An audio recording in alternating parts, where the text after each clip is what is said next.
আসসালামু আলাইকুম এভরিওয়ান, সবার কি অবস্থা, কেমন আছেন? আশা করি সবাই ভালো আছেন। আজকে আমাদের সাথে আছে তানভীর ভাই। আমরা একসাথে আসছিলাম, একসাথে মোটামুটি দুই একদিন আপনারা মনে হয় কতদিন আগে আইছিলেন? না, আমি আগে আইছিলাম, আপনারা আইছিলেন কত তারিখে আপনি যেন? ক্যাম্পে আসছেন মনে হয় পরে। হ্যাঁ, আপনার তো পরে, তবে আপনার আগে একটু আগে এন্ট্রি আসছি। এন্ট্রি করছিলাম আগে। তো মানে বেশি দিন না, 10-15 দিন এরকম এদিক সেদিক। তো আমরা একসাথে ইতালিতে আসছিলাম। তো তানভীর ভাই আজকে দুই একদিন হলো 5 বছরের কাগজ পাইছে। তো তানভীর ভাই হচ্ছে আমাদের এই পার্শ্ববর্তী জেলারই, কিশোরগঞ্জ, কিশোরগঞ্জের ইয়া মেটামন থানা। মিঠাগঞ্জ থানা। তো তানভীর ভাই কেপে একটু ইয়া করেন, স্যার দেখা যান না সমস্যা কেন সমস্যা নাই। ইয়া করে সেরা। তো তানভীর ভাই এই ক্যাপটা একটু উঁচা করে দেন, তাহলে স্যার নেন।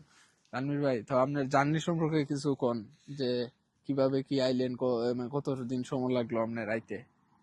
এগুলো তো অনেক ইতিহাস। অনেক ইতিহাস, এটাই তো শর্টকাটে কইবেন আর কি। আসলে তানভীর ভাইয়ের না, ইতিহাস। আমি আসছি মূলত হ্যাঁ। অন্য ইয়ার থেকে, দেশ থেকে, বাংলাদেশ থেকে আসি নাই। আচ্ছা, আমি আসছি বাংলাদেশ। বাহরাইন থেকে। ও আচ্ছা আচ্ছা।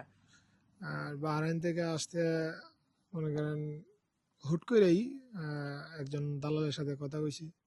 তো আচ্ছা আমার আসার প্ল্যান ছিল লিবিয়া এসে থাকবো কিছুদিন, আচ্ছা তারপরে আসার চিন্তা ছিল।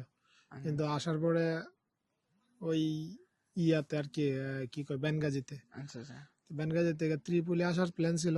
ওইখানে আর যাই নাই। এখানেই যে দালালের মাধ্যমে আইছিলাম, ওই জি, দালালটাই দেখছি ভালো আছে, আচ্ছা তো ওর মাধ্যমে গেম দিলাম আর কি। আচ্ছা আচ্ছা। তো আমি মূলত ওই ওর দালালে বাসায় ছিলাম অনেকদিন, 3 মাস। আগে আপনি আছিলেন তাহলে বাহরাইন প্রবাসী এক ধরনের? আচ্ছা, বাহরাইন 6 বছর ছিলাম। একটা না? 6 বছর। হুম। মাশাআল্লাহ। আর এমনি দেশ বাংলাদেশ থেকে কবে বেরিয়েছে? বাংলাদেশে 2016-তে আসছি। এরপরে বাংলাদেশে ফিরছেন না? না, এই বাহরাইন থেকে ইতালি পড়ছেন ডাইরেক্ট। 5 বছর হুম। বাহরাইনে থেকে। তো তানভীর ভাই কিন্তু বাহরাইনে সেটেল হয়ে গেছিল এক এক ধরনের, পরে হঠাৎ করে আপনার কোন বন্ধু না কার মাধ্যমে যে কথা কয়েছিল, তারপরেই তো আসছেন। সম্পর্কে ভাতিজা লাগে। আচ্ছা আচ্ছা ওই আসছিল লিবিয়া। আর আরেকটা লোক আছে ওই এলাকার ভাই। আচ্ছা ওরা দুইজন আসছিল, ওদের সাথে কথা হয়েছিল। আচ্ছা। ওই ওরা আর কি আপনার, ওরা উৎসাহিত করছে এবং ওরা সাহস দিচ্ছে যে এরকম এরকম না ভাবে। ওরা উৎসাহী বলতে ওরা না করছে, কারণ এই রিক্সের রাস্তায় তো সবাই হ্যাঁ, না করে। হ্যাঁ, এটা তো। সবাই না করছে, কিন্তু আমি প্ল্যান করছি আসবো। তো ওদের মাধ্যমে আর কি ওই মানে দালাল সাথে যোগাযোগ আর কি। ওই যে দালাল, ওই দালালের সাথে হ্যাঁ। যোগাযোগ করে তারপরে। হুম। তে তানভীর ভাই, আপনি এমনি ইয়া, আপনি তো 16 সালে বাহারান ঢুকছেন না, না হুম। 15? 16-তে, 16তে। ওই 16 সময় আগস্ট। বাহারানে ঢুকার তো টাকা কিরকম লাগছিল? 2 লাখ না 3 লাখ কিরকম, মানে ওই আইডিয়া? সময় মূলত এই 4,70,000, সরি 4,20,000 টাকা নিত হাইস্ট। বুঝতে পারছি। আর নিম্নে আপনার 3,70,000 নিত। আচ্ছা, মানে ওই সময় কিন্তু আবার তিন আর লাখ মানে ওখানের 6 লাখের সমান আহ, কিছুটা। এতটা না। তারপরে আমি আবার আসছিলাম যে, হ্যাঁ আমার বন্ধু ছিল। আচ্ছা আচ্ছা, বলতে আমরা বয়সে সিনিয়র, কিন্তু আমরা চলতাম আমরা বন্ধুর মতো। ওই বুঝছি আসছিল, ওর মাধ্যমে আসছিলাম, তো ওই লাভ করছে না, যার বুঝছি। কারণে ওই আমার কাছ থেকে তিন লাখ পনেরো বাহারান হাজার টাকা পর্যন্ত, নিয়েছিল। বাহারান পর্যন্ত। হুম। তারপরে বাহারান থেকে ইতালি আসা পর্যন্ত আপনার কত টাকা খরচ হয়েছে? বাহরাইন থেকে ইটালি আপনার 3 লাখ, ইয়াতে নিচে আপনার লিবিয়া পর্যন্ত 3 লাখ। আচ্ছা, আর আমার হাত থেকে গেছিল 20,000 টাকা এই ফ্লাইটে, এই দুবাই ফ্লাইটে দুবাই। ইয়া টিকেটের। আর তাহলে 3 লাখ 20। হ্যাঁ। আর ইয়ার থেকে আসছি আপনার 3 লাখ টাকা এই বেন, লিবিয়ার থেকে। তাহলে মোট মানে বাহারান থেকে ছয় লাখ বাইরের পরে বিশ 6,20,000 গেছে, 6 আর লাখ। বাংলাদেশ থেকে 3,20,000-এর মতো খরচ হয়েছিল। ওইটা তো ওইটা আপনার আলাদা ফ্রেন্ডের হিসাব। ফ্রেন্ডের সাথে ইয়া করে না, ওইটা আসছেন? ওইটা তো আমি তখন তো আর ইউরোপের উদ্দেশ্যে রওনা দিছি না। তখন তো আমি এই যে আরব বাহারানের গালফের আরব হিসাবেই। গালফের উদ্দেশ্যে রওনা দিছে, হুম। তারপরে এখান থেকে কিন্তু উনি চেঞ্জ হইয়া ইতালিতে চলে আসছে। যাক, ইতালিতে আসার পরে এখন আলহামদুলিল্লাহ এখন কিন্তু কাগজও পেয়ে গেছে। তো কাগজ ক বছরের পাইলেন? কাগজ তো 5 বছরের কাগজ পাইছি। যাক, তানভীর ভাই 5 বছরের কাগজ পাইছে। এবং তানভীর ভাই কয়টা কমিশন হয়েছে? কমিশন একটাই। কমিশন একটাই, কিন্তু আমার দ্বিতীয়বার ডাকছিল। মানে ওই এটা আবার যখন একটু। আমি তো পলিটিক্যাল দিছি, হুম তো হুম যেহেতু প্রথম আওয়ামী লীগ সরকার ছিল, হুম আর হুম। আমি তো বিএনপির রাজনীতির সাথে জড়িত ছিলাম, আচ্ছা যার আচ্ছা। জন্য ওই পলিটিক্যাল মামলাটা আবার আমারে ডাকছে এই জন্য যে আওয়ামী লীগের যে শেখ হাসিনা পালায় যাওয়ার পরে হুম হুম ওই আবার জিজ্ঞেস করলো যে এখন তো আপনি নিরাপদ থাকার কথা। হুম। তো আমি বলছি যে না, যেহেতু আওয়ামী লীগের যে প্রধান ছিল শেখ হুম হাসিনা পালায় গেছে। হুম বলেন, সমস্যা নেই শেখ দেখি। হাসিনা পালায় গেছে, কিন্তু তার সহচর যারা আছে তারা তো দেশে আছে হুম হুম এখন পর্যন্ত, এখনো তারা দেশ নিরাপদ না। আধিপত্য বিস্তার করতেছে। এবং আমার আমার যে এলাকাটা ওইটা তো পুরাটাই আওয়ামী লীগ অধ্যুষিত এলাকা। হুম হুম ওই রকম মানে বিষয়গুলো আমি আসলে যেটা বাস্তব আমার দেশে আমার এলাকাতে যেরকম বাস্তব যেটা এটাই তুলে ধরছি। তো হুম। ওইটার দালালের নিজস্ব লোক ছিল, তারপরও তারা কষ্ট ধরা করতেছে। পড়ছে।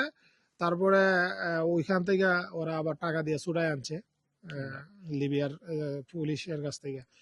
আর আমরা মূলত দালালে বলছিল 2-3 দিন গেম করে থাকবে তোমরা। পরে আমরা 2 দিন ছিলাম গেম করে, 2 দিন তো আর এটা কষ্ট করে মনে হয়েছে না, কারণ গেছি 2 দিন হুম গেছে গেল দেখতে দেখতে। পরবর্তীতে গেম দিছে, গেম দেওয়ার পরে আমরা ওই যে জিপিএস দেয় যেটা হুম লোকেশন দেখার লাগে, ওই জিপিএসটা খারাপ থাকার কারণে আমরা রাস্তা হারাই বলছি। যার কারণে আমরা আর 2 দিন লাগার কথা, আচ্ছা যে ওইটা। বেনগাজির থেকে ইটালি, আমরা 8 দিন লাগছে। আট যাক, দিন আমরা সাগরে ছিলাম। আর এমনি তো ওই রাস্তায় তো মনে করেন এটা মানে ভয়ঙ্কর রাস্তা, মানে দুই ভয়ঙ্কর একজন মানে হয়তো যদিও যে ভালোভাবে আসতে পরিস্থিতি পারে, এটা কিন্তু মুখে মানুষ, বইলা কেউ কত বোঝানো মানুষ যেত না। মারা যাইতেছে। ওইখানে যদি আপনি মারা যান, আপনাকে কিন্তু ওইখানে ইয়ার থেকে ফালাই দিবে, বোটের থেকে ফালাই দিবে। এইগুলা মুখে বইলা কেউ বুঝাইতে পারবো না, মানে তো যারা এই রাস্তায়, প্র্যাকটিক্যাল যারা মানে এটা কঠিন না কঠিন দেখছে। কঠিন রিস্ক এই রাস্তায় যারা, কারণ অনেকে ভাবে যে ভাই ইমুকে গেছে আমি যেতে পারতাম না। তো অন্ত মানুষ তো এরকম একটা জামলা দেয়, পরে দেখা গেছে টাকা পয়সা হেস্ত নেস্ত মরণ, মানে দেশ ফিরাটাও মানে মরণ হচ্ছে বালা। হুম। ওই। না, লিবিয়া আসার পরে হয় কি যে এত টাকা খরচ করে আইছি, হুম এখন যদি চলে যাই হুম তে এই দ্বারও গেল ওই দ্বারও গেল, হুম হুম মানে দুই সাইডই চলে গেল। এবং টাকাগুলা তো আর আনা যায় না, না, কারণ ব্যাক অন্য করা অন্য যায় না। দেশে দালালে যদি এদিক সেদিক করে হুম হুম একটা পয়েন্টের উপরে দেয়া যায় কিনা দৈরা সেরা এলাকাতে সালিশ বসায়া হ্যাঁ হ্যাঁ টাকা আদায় করা যায়। হ্যাঁ হ্যাঁ, কিন্তু আপনার লিবিয়ার এটা সম্ভব না। না, লিবিয়ার টাকা যখন দিবেন, এই টাকা ফেরত নেওয়া কোনো মতেই সম্ভব না, কারণ লিবিয়া যত লিবিয়া যে শক্তিশালী বাঙালিরা ব্যক্তি আছে হোক। হেরা আজীবনের লেগে লিবিয়া আছে, হেরা ব্যাক করবো না দেশ। যত বড় বাংলাদেশে যত বড় শক্তিশালী লোক হোক, হুম লিবিয়ার একটা ছোটখাটো দালাল রে কিচ্ছু হাতে করে ধরা সম্ভব না। না। কারণ ওরা লাইফ পুরাটাই কাটাই দিব লিবিয়াতে। প্রয়োজন হইলে লিবিয়া থেকে এরা নিজেরা চুপে চাপে আইসা পড়বো ইউরোপের দেশে, আইসা এই দেশেই সেটেল হয়ে থাকবো, দেশে যাব না, দেশে যাওয়ার প্রয়োজন নাই। তবে লিবিয়ার দালাল যদি ইটালিতে আসে অথবা ইউরোপের কোন দেশে আসে, আর যদি জানতে পারে যে হুম ওরা দালাল ছিল প্রমাণ সহ যদি কেউ বলতে পারে, হুম তাহলে ওদেরও শাস্তি আছে এই দেশে। যাক, যারা ভবিষ্যতে এই ধরনের রাস্তায় আসার চেষ্টা করবেন না। আর এই ধরনের মানে এই পথটা অনেক ভয়ঙ্কর। ওই তো ভাবতে পারেন যে ওদের এই ভাই আইসা গেছে, অন্য অন্যরা আইসা গেছে, কিন্তু তারা যে কি কষ্টে আসছে এগুলো আসলে এই ভিডিও করেও দেখান যায় না। আর ওইখানে তো ওই আম তানভীর ভাই মনে করেন যে এরকম আসছে, এরকম 100-তে 2 জন এরকম ভাবে আসতে পারে। হুম আর হুম 99 জন বা 98 জনই কষ্ট কইরা তারপরে এই দেশে ঢুকতে হয়েছে। আমারও অনেকভাবে বুঝাইছে যে কেউ, সবাই বলছে যে কেউ এই রাস্তায় আসাটা ঠিক না, না, আইসেন না। বাহরাইনে আছেন ভালো মোটামুটি ওই সময় বাহরাইনে 60,000 টাকা, পঁয়ষট্টি স্যালারি। হাজার টাকা বেতন পাওয়া যেত। বর্তমানে 1 লাখ টাকার মতো বেতন ওঠানি যা, মানে টাকার মান বাইরে গেছে। তো তো দেখা যায় কি এইটা ভালো আছো, এখানে আসার দরকার নাই, এরকম বলছে। আচ্ছা আচ্ছা। কিন্তু আসলে আমরা ওই যারা দেশে আছে এখন আমরা যেভাবে বলতেছি, হ্যাঁ হ্যাঁ, ওদের কাছে যেরকম লাগছে ও আপনার আমাদের কাছে কাছে এইরকমই লাগছে এরকম আগে, লাগছে। যে আরে ওরা যাইতে পারলে আমরা যাইতে পারবো না করে অতি উৎসাহী হয়ে আমরা আসছি। ঠিক আছে, তো আসার পরে যেটা হয় আর কি, পরিস্থিতি বাধ্য যাইতেই হবে, ওইরকম যাক, আর কি। যাক, তানভীর ভাইয়ের জন্য সবাই তো দোয়া আল্লাহর করবেন কাছে কারণ লাখো কোটি শুক্রিয়া যে আমরা আসার সময় হয়তো আমি বিপদে পড়ছি না, অন্যরা তো অনেক কিন্তু হয়েছে। বিপদে না পড়লেও ওই যে সাগরে যেই পরিস্থিতি ছিলাম, 8 দিন কোনো মানুষ মানে বাইচা থাকার কথা না আমাদের। 4 মাস পরে একটা গেম আসছে, ওই যে মুইন ভাইয়েরা সুনামগঞ্জের, হুম এদের একটা নৌকার মধ্যে 2 জন লোক মারা গেছে। ওরা হ্যাঁ, 2 দিনের ভিতরে, মানে 2 দিন লাগছে লিবিয়া থেকে ইটালি আসতে, এর ভিতরে 2 জন লোক মারা গেছে। তা আমাদের 87 জন লোক ছিলাম, আল্লাহর রহমত কেউ মারা যায় নাই। সামান্য অসুস্থ হয়েছে, তবে এতটা না, সাধারণ আর কি। এর মধ্যে সবাই সুস্থভাবে আসছে, তো সবই যাক, আল্লাহর রহমত আর কি। যাক, তো বাবার দোয়া। যারা এই ধরনের চিন্তা ভাবনা করতেছেন বা এই ধরনের রাস্তায় আসবেন, তারা অতি মানে শীঘ্রই চেঞ্জ করেন, হয়তো মানে সিদ্ধান্ত বলতেছি কিন্তু পরিবর্তন সিদ্ধান্ত করেন। সিদ্ধান্ত পরিবর্তন করেন, কারণ এই রাস্তাটা ভালো না, এবং এই রাস্তায় আসার বৈধ চেষ্টা পথে করবেন। আসা যাওয়া তো হয়তো অনেক সময় লাগতে পারে, একটু হুম। সময় লাগতে পারে।